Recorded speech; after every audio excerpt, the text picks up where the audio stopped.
Shalom, selamat malam jemaat yang dikasihi oleh Tuhan Yesus Kristus dimanapun saudara berada pada malam hari ini. Kita sungguh bersyukur jika malam hari ini kita akan kembali belajar dari tema beda-beda tipis yang sudah beberapa minggu ini kita terus mempelajarinya. Ya, kita hari ini bersama dengan Pak Andrian. Selamat malam Pak. Malam Bu Malvian, malam Bapak Ibu jemaat semua. Iya, oke Pak. Sebelum kita mulai, kita masuk dalam doa dulu terlebih dahulu ya Pak Andrian ya. Mari jemaat kita masuk di dalam doa. Ya Tuhan Allah Bapa di surga, kami mengucap syukur dan berterima kasih jika malam hari ini kami boleh menaikkan setiap pujian kami, bahkan doa pergumulan kami bersama-sama. Dan kami akan kembali belajar di dalam seri beda tipis ini. Mohon kiranya hikmat dan pertolongan Tuhan sehingga kami semakin mengerti bagaimana kami sebagai anak-anak Tuhan harus hidup menyenangkan hati Tuhan. Berkati Pak Andrian yang akan menjelaskan kepada setiap kami dan kami serahkan malam hari ini mohon pertolongan daripada Allah Tritunggal yang akan memberkati setiap kami. Amin. Oke Pak Andrian, tema kita malam hari ini menarik sekali nih, yaitu kepo atau peduli gitu ya. Waduh, ini kayaknya tema yang sangat lekat di dalam kehidupan kita semua nih. Jadi bukan cuma orang yang nggak percaya, tapi kayaknya kebanyakan di lingkungan kita juga nih. Kepo atau peduli? Waduh, gimana nih?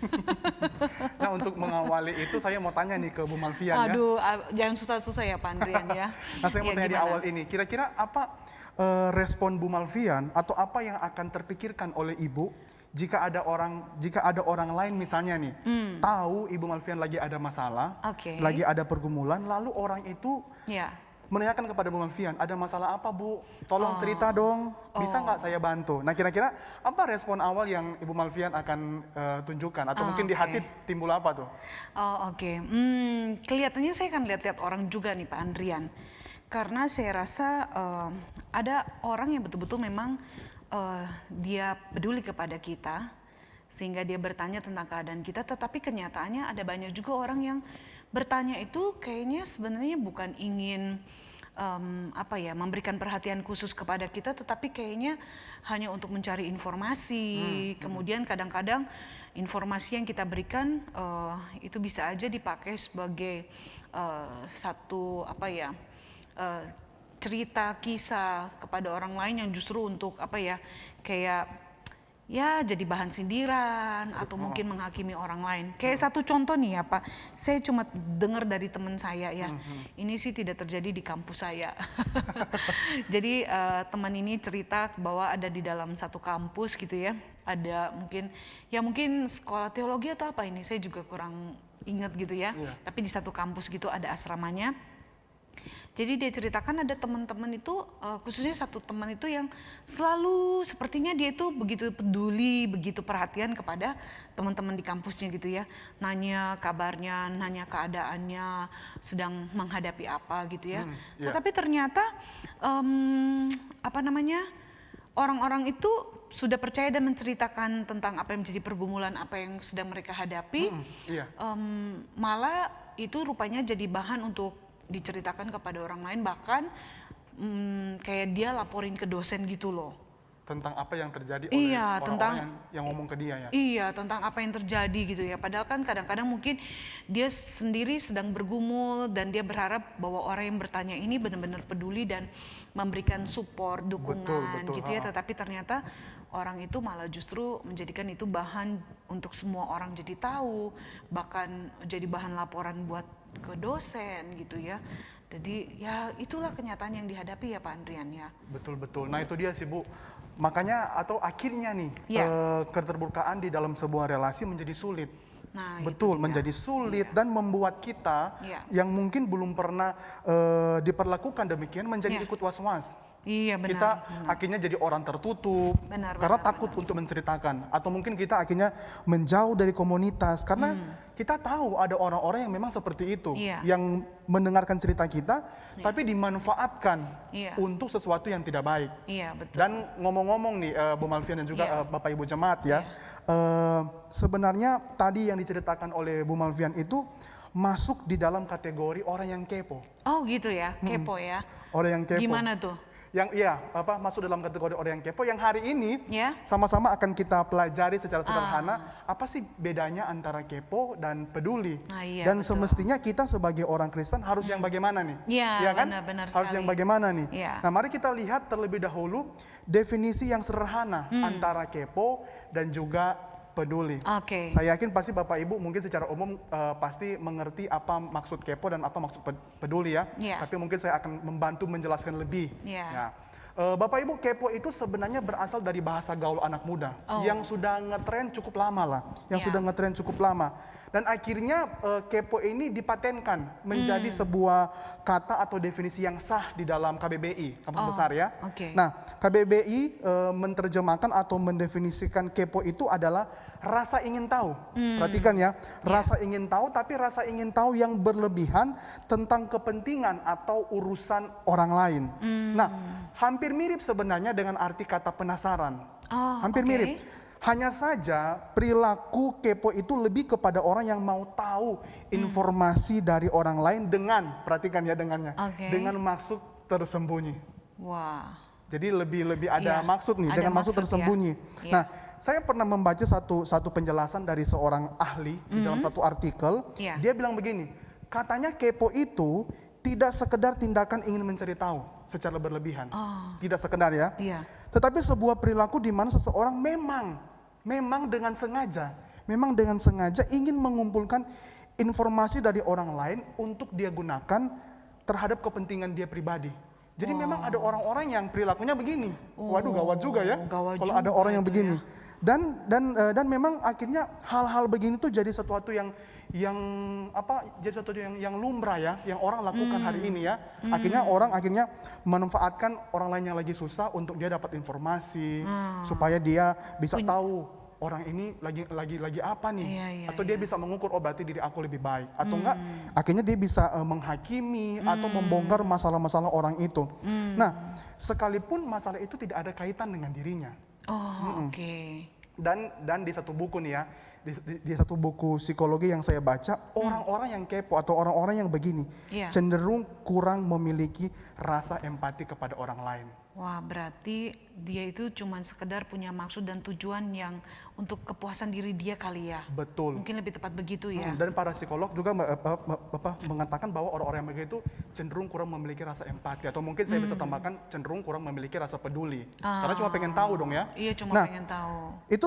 Itu kepo. Ya, oke. Sedangkan peduli itu artinya kita mau mengindahkan atau kita mau memperhatikan orang lain. Itu peduli. oke. Nah, Ya. saya tambahkan lagi yang lain ya. Di dalam definisi yang lain, peduli itu artinya kita mau menyediakan diri kita untuk mendengar dan mau menolong orang lain dengan, kalau tadi dibilang dengan maksud tersembunyi, Iya. tapi kalau peduli itu diartikan dengan tulus. Oh, oke. Berbeda ya? Beda Berbeda. banget. Iya. Dengan tulus. Nah, saya tambahkan lagi satu definisi ya. Ya. Ya, yang saya temukan nih, yang saya juga belajar. Peduli itu artinya sebuah respon hati. Sebuah respon hati yang telah diubahkan oleh Allah. Yang telah diubahkan oleh Allah sehingga kita tidak lagi hidup untuk diri sendiri saja, tetapi mau hidup untuk jadi berkat bagi orang lain. Maka orang yang peduli, Bu, maka orang yang peduli pasti bukan orang yang kepo. Pasti bukan orang yang kepo, yang bukan hanya mau tahu aja atau mau mencampuri urusan orang lain, tapi orang yang peduli itu ada aksi nyata untuk menolong orang lain. Nah, pertanyaan bagi kita nih, kita ini termasuk kategori orang yang mana? Orang yang peduli atau orang yang kepo? Iya juga ya Pak Andrian ya. Berarti di sini sangat jelas ya bahwa kita bisa melihat sebuah perbedaan yang sangat mendasar antara kepo dan peduli tadi. Betul. Kalau kepo kelihatannya lebih menuju kepada sesuatu hal yang cenderung egois atau negatif, hanya ingin tahu masalah orang lain, tapi tidak ada satu tindakan apa-apa untuk menolong ya. Mungkin boleh dibilang kayak itu ya Pak, NATO. Iya. Apa NATO? Coba jelaskan kepada Bapak Ibu. Cuman ngomong nggak ada actionnya. Itu ya? Iya, ya NATO doang ya gitu ya. Jadi berbeda sekali dengan peduli ini. Nah kalau gitu Pak Andrian, pertanyaannya sekarang kita harus jadi orang yang bagaimana nih supaya kita ini betul-betul jangan sampai jatuh ke dalam hal kepo gitu ya. Kepo ya, kekepoan. Kekepoan gitu, ya. mau tahu semua urusan orang gitu ya. Tentu kita sebagai anak-anak Tuhan, sebagai orang percaya, ya tentu kita harus menunjukkan sikap peduli dong. Oke. Iya. Namun Bu Malvian, Bapak Ibu jemaat, berbicara mengenai peduli itu tidak hanya berbicara mengenai sebuah tindakan yang terlihat oleh mata. Itu sebagai sebuah jelas dulu di awal ya. Tapi peduli itu harus dimulai dari sebuah prinsip. Prinsip hidup yang benar. Karena bisa saja kita melihat orang itu peduli, tapi belum tentu peduli. Ya kan? Bisa saja dia hanya kepo, hanya ingin tahu. Nah, saya gambarkan begini. Seperti ibaratnya makanan dinilai dari rasa bukan tampilan, begitupun dengan peduli. Bukan hanya terlihat depan mata, tapi juga kita lihat nih motivasinya apa, prinsipnya juga apa. Nah, dan kita perlu melihat prinsip ini supaya kita bisa membangun satu kepedulian yang benar-benar peduli. Dan untuk itu, di dalam tema kali ini kita harus menjadi orang peduli. Tentu kita harus belajar kepada Tuhan Yesus dong. Iya. Oh, berarti memang benar-benar ya Pak Andrian. Karena banyak contoh nih ya Pak Andrian misalnya ya. Karena mungkin orang itu merasa penting, jadi dia merasa dia harus tahu semuanya nih. Ya kan? Ada yang kayak gitu tuh ya. Padahal udah dibilang, aduh sorry, saya cuma bisa sebutkan mungkin masalahnya, tapi nggak perlu tahu orang namanya siapa gitu ya. Mungkin kita udah bilang, udah cukup kita beri bantuan gitu ya. Tapi ada orang-orang yang tetap ngotot, aduh saya harus tahu nih siapa orangnya gitu ya. Itu berarti udah tergolong bisa dibilang kepo gitu Pak. Kepo, dan juga sekalipun dia seolah-olah mau tahu untuk membantu, tapi kadang-kadang kita perlu lihat nih motivasi dia apa, betul-betul peduli atau memang mau cari tahu orang itu yang lagi dalam masalah ya. Itu dia Maka tuh. kita perlu belajar dari Tuhan Yesus nih, bagaimana Tuhan tuh menunjukkan sebuah prinsip yang benar, bukan kepo ya. Iya, betul. Mungkin Bapak Ibu tanya, dari mana sih bisa melihat prinsip kepedulian yang Tuhan teladankan ketika Tuhan berada di dunia? Nah, jawabannya simpel sekali. Gimana yaitu dari cara Tuhan Yesus menunjukkan dia punya teladan lewat dia mau menjadi sesama manusia. Nah, dan Tuhan Yesus mengaplikasikan bagaimana hidup menjadi sesama manusia lewat dia menerobos batas atau sekat dalam sebuah tatanan sosial atau agama. Jadi Tuhan menerobos tuh sebuah tatanan sosial dan juga agama pada waktu itu. Nah, saya berikan contoh dua aja ya. Saya berikan contoh dua aja. Bapak Ibu nanti bisa perhatikan contohnya. Kita bisa lihat contoh yang pertama itu kita buka di Matius 9 ayat 9 sampai 11. Bapak Ibu bisa buka di Matius 9 ayat 9 sampai 11. Saya minta mungkin Bu Malvian bisa bacain ya. Oke, Matius 9 ayat 9 sampai 11 ya. Betul. Di dalam bagian ini dikatakan, setelah Yesus pergi dari situ, ia melihat seorang bernama Matius di rumah cukai. Lalu berkata kepadanya, ikutlah aku. Maka berdirilah Matius lalu mengikut dia. Kemudian ketika Yesus makan di rumah Matius, datanglah banyak pemungut cukai dan orang berdosa dan makan bersama-sama dengan dia dan murid-muridnya. Pada waktu orang Farisi melihat hal itu, berkatalah mereka kepada murid-murid Yesus, mengapa guru makan bersama-sama dengan pemungut cukai dan orang berdosa? Nah, kalau Bapak Ibu memperhatikan tadi yang dibacakan oleh Ibu Malvian, di perikop ini Tuhan Yesus sedang makan dengan para pemungut cukai ya, dan juga dengan orang berdosa. Nah, orang berdosa bisa orang yang mereka anggap dapat membawa sebuah kenajisan ya, atau orang-orang yang mereka cap sebagai orang berdosa. Nah, ketika Tuhan mau makan dengan mereka, dengan pemungut cukai, dengan orang berdosa, lalu diprotes atau lalu dipertanyakan oleh orang Farisi yang melihat hal itu. Nah, kenapa sih orang Farisi mempertanyakan hal itu padahal kalau kita lihat kan hanya makan. Nah, tapi kalau kita memahami konteks tentu ada makna yang lebih dalam ya. Nah, karena memang di zaman itu Bu Malvian, betul atau Bapak Ibu jemaat, orang Farisi yang sangat ketat menerapkan hukum Taurat akan sangat memperhatikan masalah makan atau makan dengan orang lain. Nah, mereka tidak akan mau makan dengan orang yang mereka tidak kenal. Apalagi dengan orang berdosa pada waktu itu. Nah, hanya orang-orang yang masuk di dalam mereka punya komunitas yang mereka akan makan bersama, atau orang-orang yang mereka pandang baik, baru mereka bisa berelasi, bisa makan bersama. Nah, mengapa demikian? Nah, karena makan bagi orang Farisi atau makan bagi tradisi orang Farisi atau bagi tradisi orang Yahudi adalah simbol yang pertama itu simbol kesetaraan. Yang kedua simbol persekutuan. Yang ketiga adalah simbol penerimaan. Jadi makan itu makan dengan sesama atau makan dengan orang lain itu artinya kita mau setara, kita mau menerima orang itu, dan juga kita mau bersekutu, membangun relasi dengan orang itu. Sehingga kalau orang Farisi mau makan dengan para pemungut cukai atau orang berdosa atau orang Samaria, maka itu berarti mereka mau menempatkan diri mereka sama dengan orang-orang itu. Dan nggak mungkin dong ya, kita tahu di Alkitab loh, orang-orang Farisi itu sangat membenci orang berdosa, orang Samaria dan lain sebagainya. Dan tidak hanya itu loh, kalau mereka mau makan dengan orang-orang yang kelas pinggiran lah ya, itu berarti mereka akan menjatuhkan harga diri mereka, atau atau mereka punya kehormatan, itu akan dilecehkan. Jadi mereka memang nggak mungkin, dan mereka lihat kok Tuhan mau ya, tapi berbeda sekali dengan Tuhan Yesus, berbeda sekali. Tuhan Yesus, dia mau makan dengan siapa saja. Bahkan kitab Injil banyak mencatat Tuhan mau makan dengan siapa saja, termasuk dengan orang berdosa, termasuk dengan orang-orang yang dikucilkan oleh kelompok di bait Allah. Jadi kelompok-kelompok elit di bait Allah, para imam, pembesar-pembesar, orang Farisi nggak mau makan ya, tapi Tuhan mau. Tuhan mau makan, Tuhan mau bersama-sama, Tuhan mau hadir, mau bangun relasi. Ini yang tadi saya bilang, menembus sekat. Itu Tuhan Yesus loh, menembus tembok pembatas. Dan itu dilakukan oleh Tuhan Yesus. Padahal loh Bu, mengingat Tuhan punya reputasi di saat itu sebagai seorang guru. Orang tahu ya, guru yang sangat hebat, pemimpin yang sangat berpengaruh. Orang bisa lihat dia bisa buat mujizat. Dia bisa pilih loh. Maka setiap dia punya pilihan, setiap dia punya keputusan untuk mau makan dengan siapa saja, itu penting. Karena orang terkenal Tuhan pada waktu itu. Tapi herannya Tuhan tidak melihat itu. Tuhan tidak melihat itu. Dia menerobos aturan adat dan kebiasaan orang Yahudi pada waktu itu. Dia menerobos sekat. Karena kenapa? Karena dia mau peduli. Betul sekali. Karena dia mau peduli. Orang Farisi bisa sih peduli, tapi pedulinya itu tampilan luar. Yang tadi di awal saya bilang, hanya kelihatan di depan mata peduli. Tapi sebenarnya mereka pedulinya itu ada syaratnya. Ada syaratnya, atau mungkin saya bisa pakai bahasa yang lebih sederhana ya. Orang Farisi mungkin di dalam hal peduli itu ada SOP-nya. Ada SOP-nya. Kalau sudah lewat dari SOP yang mereka tetapkan, mereka tidak akan mungkin peduli kepada orang lain. Tapi berbeda dengan Tuhan kita, dengan Tuhan Yesus. Yesus menerobos. Bahkan terobosan terbesar yang Tuhan lakukan kepada kita manusia, kita pasti tahu, dengan dia mau menjadi sesama manusia. Dia mau datang ke dalam dunia, bahkan mau mengambil rupa seorang hamba. Itu satu terobosan yang sangat besar sekali. Di mana Tuhan bukan hanya, ada masalah apa nih manusia, tapi dia mau turun.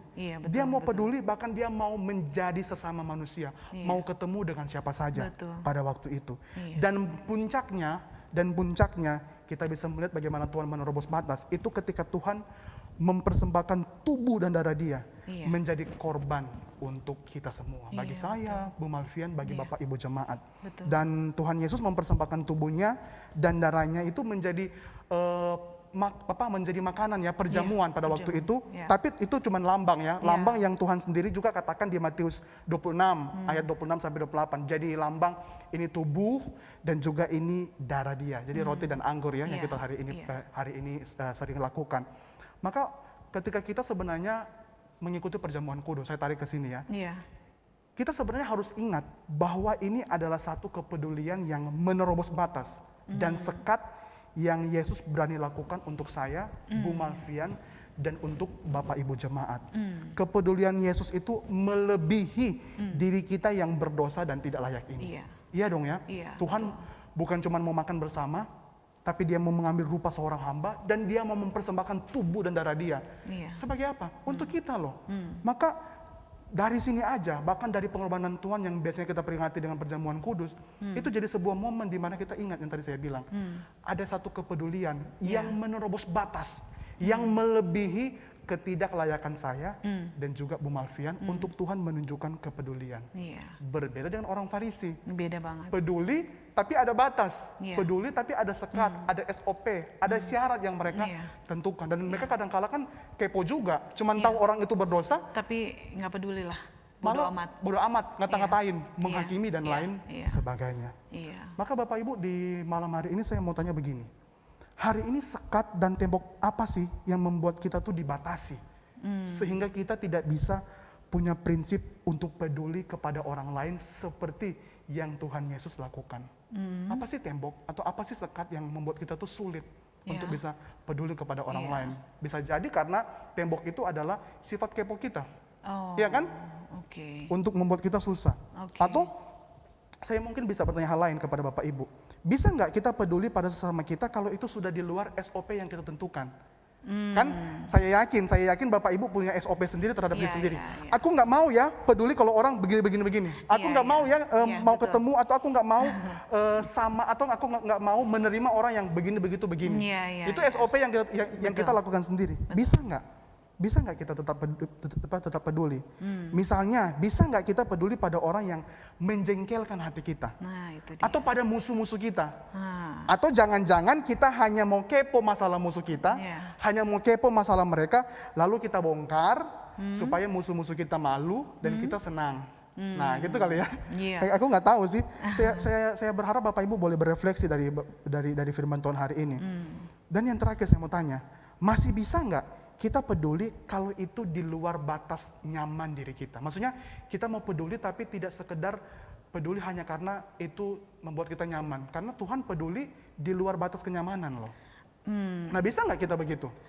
Wah, tanya dulu nih, peduli di batas nyaman itu apa, Pak? Iya ya, orang pasti bingung nih, peduli di batas nyaman itu apa ya? Saya beri contoh nih ya. Iya, oke. Saya beri contoh dengan satu kisah nyata. Oke. Nah, satu kali ada satu orang pendeta, dia menunjukkan sikap peduli, tapi ya ini ada tapi. Tapi hanya kepada orang-orang yang dia senangi. Oh, Dan kepada orang-orang yang kaya. Perhatikan ya, dan kepada orang-orang yang kaya. Ini terjadi di jemaat yang lain ya. Ini menunjukkan sikap peduli nggak kalau kita lihat secara langsung, Bu Malvian? Menunjukkan dong ya. Ya kelihatannya sih peduli. Peduli. Dia Kelihatannya peduli, dia mau telepon, dia mau kalau mungkin dulu sebelum pandemi dia mau berkunjung, mau membangun relasi. Tapi sebenarnya pedulinya dia ini sangat jauh dari prinsip dan motivasi yang benar yang Tuhan teladankan ketika Tuhan ada di dunia. Kenapa? Ya karena pendeta itu peduli, tapi dia hanya peduli kepada orang-orang yang dia senangi, kepada orang-orang yang dapat memberi dia keuntungan, karena orang itu orang kaya, iya kan? Terjadi. Nah, dan peduli yang demikian sebenarnya bukan peduli. Peduli. Itu hanya dilapisi aja dengan sebuah motivasi-motivasi yang terlihat peduli.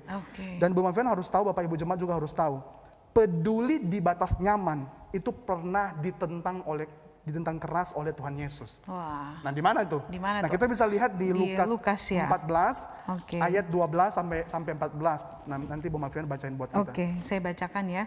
Lukas 14 ayat 12 sampai dengan 14 ya. Dan Yesus berkata juga kepada orang yang mengundang dia, apabila engkau mengadakan perjamuan siang atau perjamuan malam, janganlah engkau mengundang sahabat-sahabatmu atau saudara-saudaramu, atau kaum keluargamu atau tetangga-tetanggamu yang kaya, karena mereka akan membalasnya dengan mengundang engkau pula, dan dengan demikian engkau mendapat balasnya.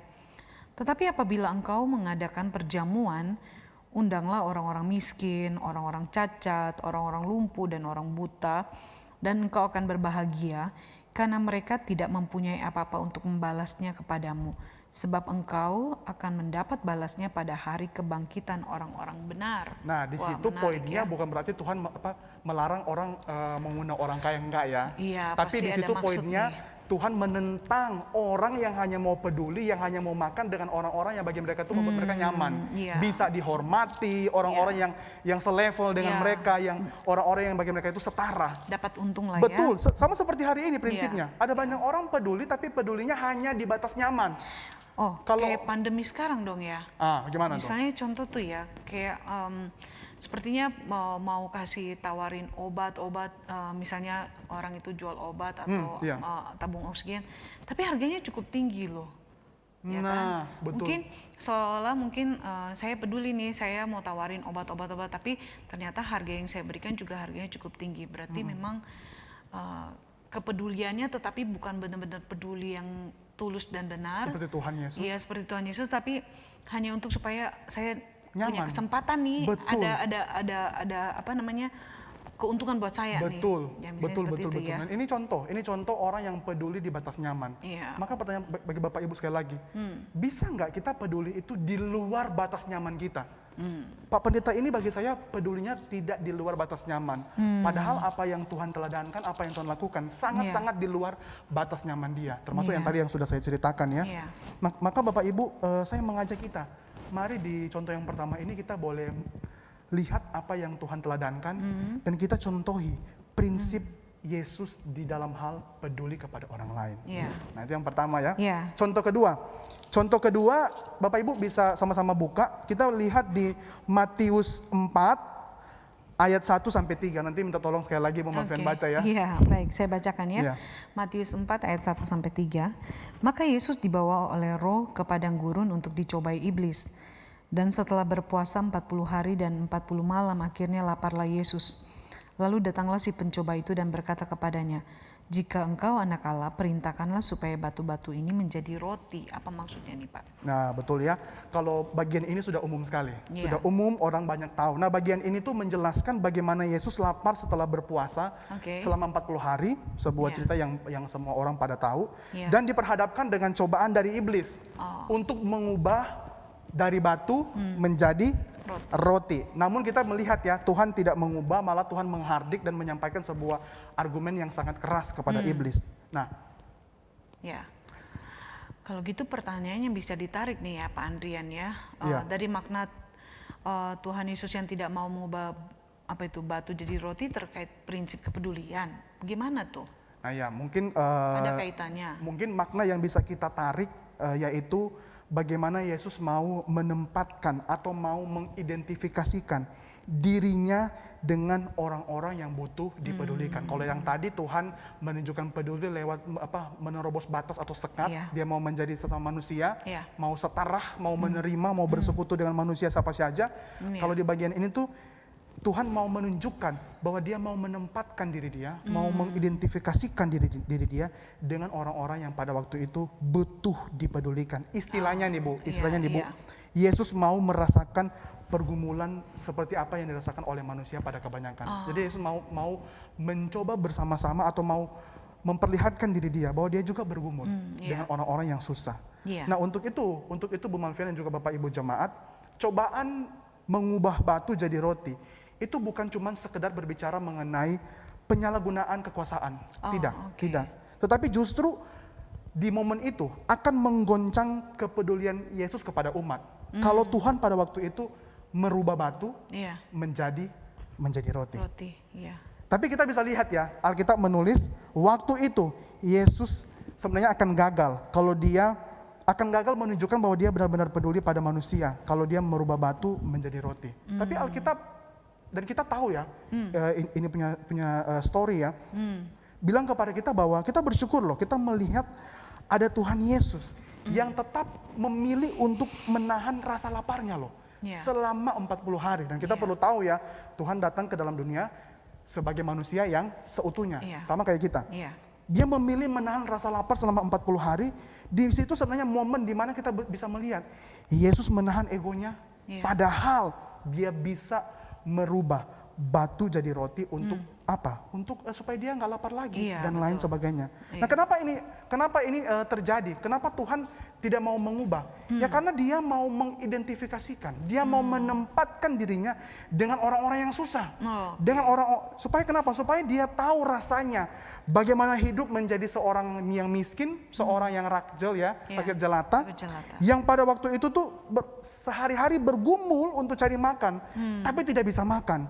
Dan yang harus kehilangan uang untuk membeli makanan karena harus membayar pajak yang sangat besar yang tidak wajar pada waktu itu kepada pemerintah yang lain, dan harus menderita karena tanah dan lahan pertanian mereka sebagai tempat untuk bekerja, untuk cari makan, tapi harus disita. Tuhan mau bergumul bersama-sama dengan mereka. Dan kadangkala orang-orang elit di Bait Allah, para imam, para ahli Taurat, orang Farisi, justru ikut-ikutan untuk memeras, untuk korupsi, bahkan ada uang-uang yang sebenarnya harus dikasih untuk memenuhi kebutuhan sehari-hari para janda, tapi dikorup sama mereka. Nah, Tuhan mau menunjukkan kepeduliannya lewat hal ini kepada mereka, mau merasakan apa artinya lapar, mau mengambil mengambil satu pergumulan supaya dia tak mengerti bagaimana orang yang hari-hari itu bergumul mencari makanan, bergumul dengan mereka punya kesusahan. Dan kita bisa melihat ya, di momen pencobaan itu, kita juga bisa melihat ada Tuhan yang tidak menunjukkan sebuah kesenjangan sosial antara dirinya dengan kita, manusia. Dengan dia tetap mau menjadi sesama manusia dengan kita yang mau bergumul di dalam rasa lapar. Padahal di satu sisi dia bisa dong, dengan dia punya kuasa, ayo cepat ganti. Bisa dong ya. Bisa dong. Tapi Tuhan mau bergumul. Tuhan tidak menunjukkan sebuah kesenjangan. Dia mau bergumul, dia tidak semena-mena menunjukkan ketuhanannya dia. Padahal Tuhan bisa melakukan hal itu. Lagi pula pada waktu itu kan nggak ada orang yang lihat dong ya. Ya, kita kan nggak tahu. Kita tahu karena ditulis di Alkitab. Sebenarnya Tuhan bisa aja merubah, lalu dia menunjukkan kepedulian dalam hal lain. Tapi Tuhan tidak melakukan hal itu. Tuhan tidak melakukan hal itu karena dia mau peduli. Dan dia punya prinsip peduli yang luar biasa. Maka di momen-momen yang genting pun Tuhan punya kepedulian. Dia punya rasa untuk mau menjadi sesama manusia tetap teruji, tetap konsisten, tetap bisa dilihat. Nah, bisa nggak kita juga begitu? Bisa nggak di momen-momen yang genting kita tetap bisa menunjukkan kepedulian? Secara prinsip, sekalipun orang nggak lihat ya, bisa nggak? Atau kita hanya justru kepo, mencari untung ya, seperti tadi. Nah, bisa nggak kita begitu? Dan Bapak Ibu, kalau kita mau memahami bagian ini, makna lain yang bisa kita tarik, Bu, yang tadi Ibu tanya ke saya, sebenarnya kita bisa menarik sebuah prinsip kepedulian yang luar biasa. Nah, mungkin contoh yang paling simpel begini nih. Saya mau bilang kepada Bapak Ibu juga kepada Bu Malvian ya. Saya langsung kaitkan dengan contoh sehari-hari. Saya bilang begini nih. Kita nggak ada gunanya menunjukkan satu kepedulian kepada orang lain dengan beri uang atau menunjukkan bahwa kita peduli, tapi kita nggak mau belajar untuk menempatkan dan mengidentifikasikan diri kita dengan orang yang susah. Nggak ada gunanya. Kita bilang kita peduli, tapi kita tidak mau merasakan, mau menempatkan diri kita sama dengan orang-orang yang butuh dipeduli. Itu dia. Nah, orang Farisi di bagian ini juga gagal. Gagal.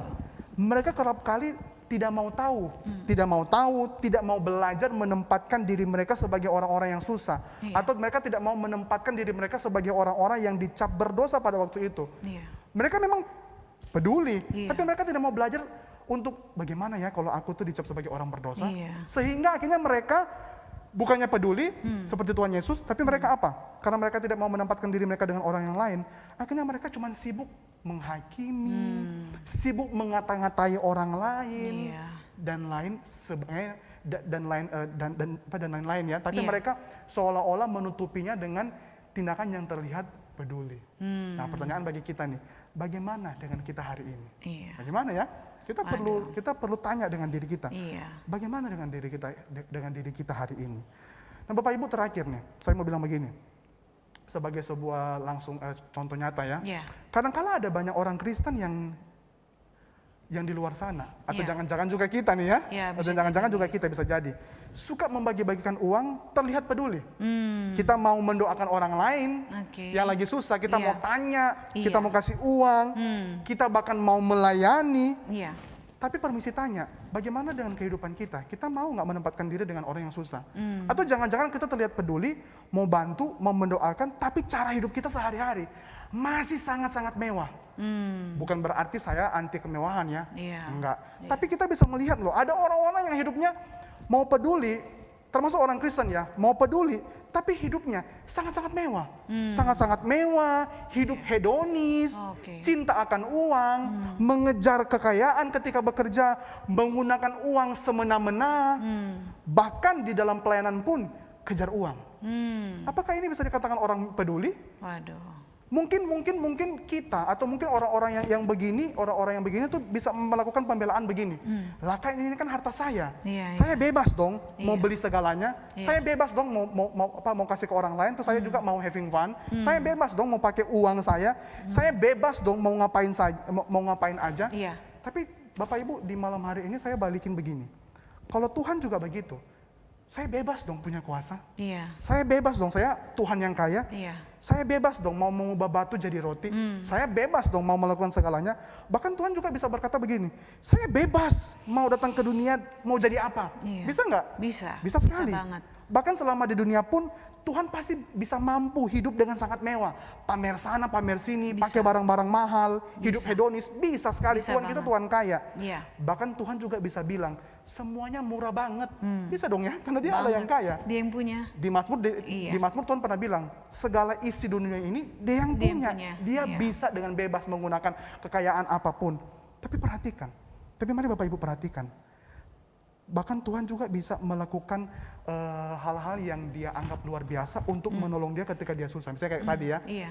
ketika dia lagi lapar, dia bisa menggunakan mujizat untuk diri dia sendiri. Bisa. Bisa sekali.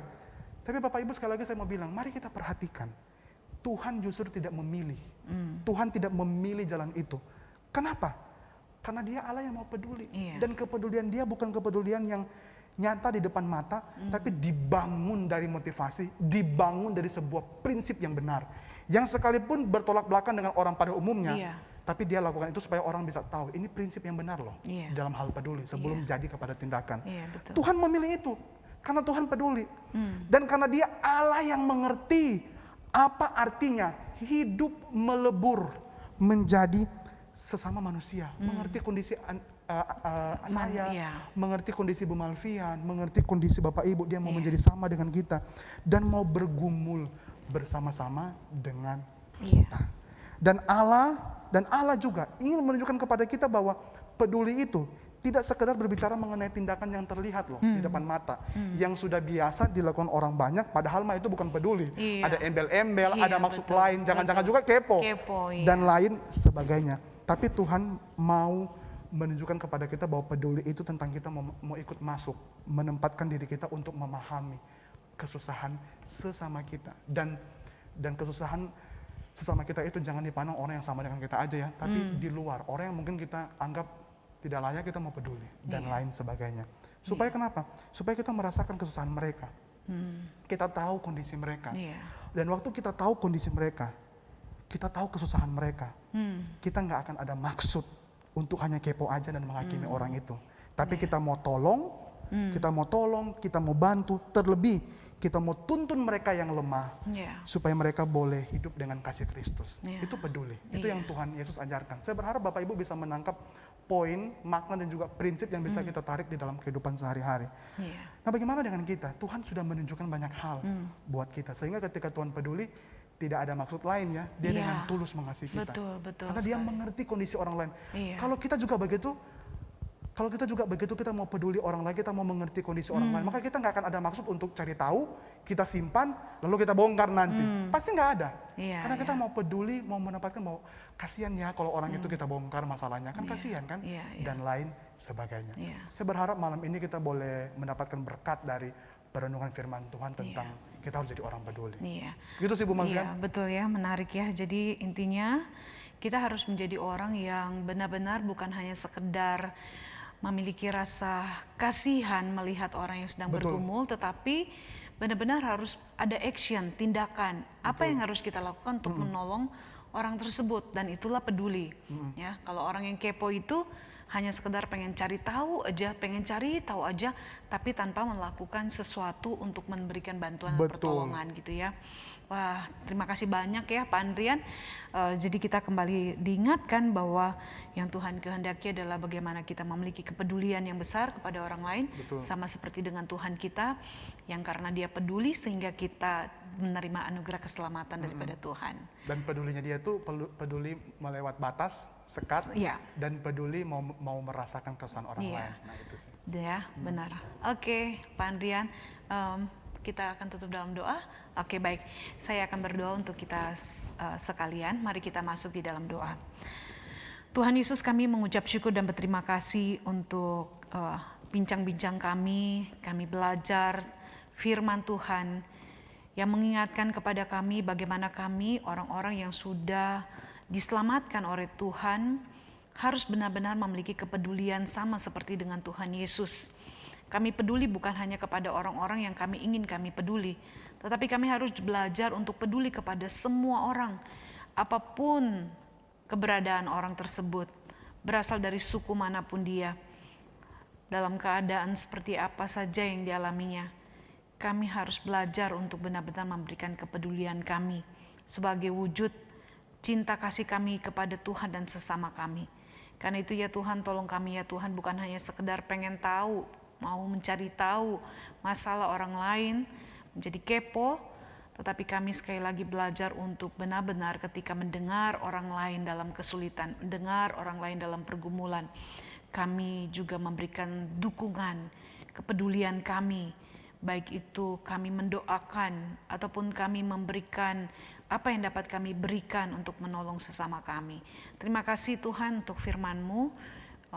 Kami boleh sama-sama pelajari pada malam hari ini. Biarlah ketika kami selesai di dalam persekutuan doa kami pada malam hari ini, sungguh-sungguh mengaplikasikannya dalam kehidupan kami.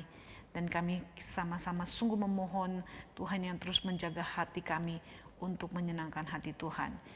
Dan kami mohon kiranya berkat, penyertaan, perlindungan dari Allah Bapa, Tuhan Yesus dan Allah Roh Kudus akan senantiasa menyertai kami sampai selama-lamanya. Amin. Berarti kebaktian doa malam hari ini kita selesai. Tuhan Yesus memberkati Bapak Ibu sekalian. Shalom.